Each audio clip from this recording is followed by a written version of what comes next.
Hola, bienvenidos a una clase telepresencial de la asignatura Comprensión y Análisis del Texto Literario.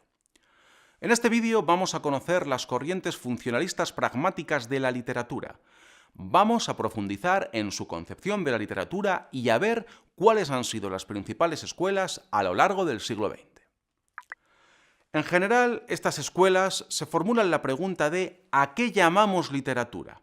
Es decir, plantean que la literatura no es algo objetivo que haya existido siempre, sino que cada sociedad, cada contexto, cada época decide qué es y, en consecuencia, qué textos son literatura y cuáles no.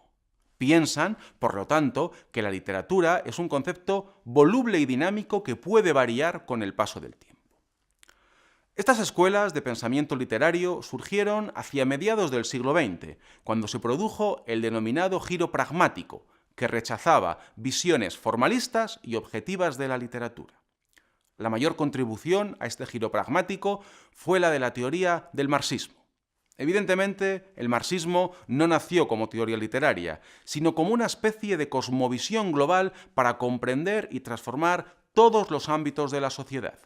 Sin embargo, tuvo implicaciones en todos los sectores de la realidad, incluida, evidentemente, la literatura. La implicación más importante del marxismo fue la de vincular el estudio literario con el estudio social. Grosso modo, para los teóricos marxistas, la obra literaria ha de ser entendida como resultado del contexto social en el que se produce. De este modo, no solo estudian la forma del mensaje literario, ni el lenguaje con el que ha sido construida, sino también la dimensión social de la literatura. Contexto, historia, época, ideología, ideas políticas, etc. Tal y como señala Carlos Marx en esta cita, el modo de producción de la vida material condiciona el proceso de la vida social, política y espiritual en general. No es la conciencia del hombre la que determina su ser, sino por el contrario, el ser social es lo que determina su conciencia.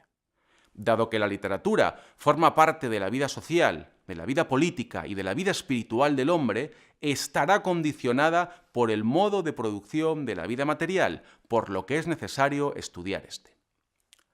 Otra teoría pragmática es la teoría de la recepción, que subraya la importancia del receptor en el proceso de construcción de sentido de la obra literaria. De la misma forma que en la imagen que vemos es posible identificar una mujer o un hombre que está tocando el saxofón, dependiendo de qué interpretemos como primer plano y qué interpretemos como fondo, en la literatura los receptores pueden cambiar la interpretación y la construcción de sentido de una obra. Y por tanto, la literatura sería dinámica, pues su sentido, su significado, variará en función de quien la reciba.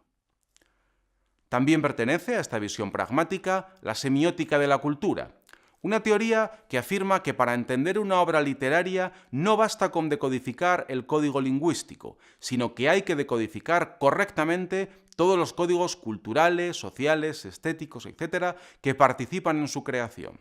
Es decir, hay que conocer bien la época, la sociedad, los valores, etc., en los que fue creada una obra para entenderla en su globalidad. Saber leer, por lo tanto, no basta para saber leer literatura, sino que hay que dominar conceptos culturales, históricos, literarios, filosóficos, ideológicos. ¿Es posible entender una obra de la Edad Media sin saber cómo vivía el hombre en aquella época? Para los autores de la semiótica de la cultura, no es posible. Muchas gracias por la atención prestada. Espero que este acercamiento a las teorías funcionalistas pragmáticas les haya resultado interesante.